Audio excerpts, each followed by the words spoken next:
Ular 5 kvadrat metrda yashaydi. Bu hayot emas, bu tirikchilik uchun kurash. Gonkongda minglab odamlar shunday tor hujralarda yashashga majbur. Ularni quyosh qafasi yoki tobut kvartirasi deb atashadi. Nima uchun? Chunki ichkarisi qorong'u, tor va havosiz, xuddi tobutdek. 1 metrlik hujrada ularda hamma narsa: yotoq, ovqat, televizor, kiyim-kechak. Oyoq to'liq rostlab ham bo'lmaydi. Yo yotib, yo o'tirib yashashadi.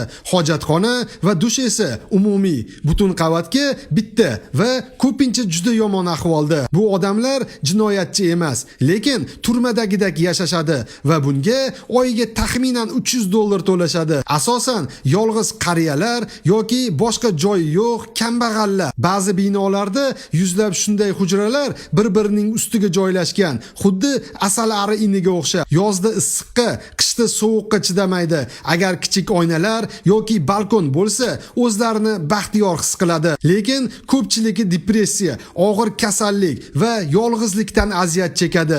Tanlash imkoniyati esa yo'q. Shuning uchun hayotingizdan shikoyat qilmoqchi bo'lsangiz, avval shu qapasdagi odamlarni eslang. Endi savol, siz bunday sharoitda bir kun yashashga chiday olarmidingiz? Fikringizni kommentariyada yozib qoldiring.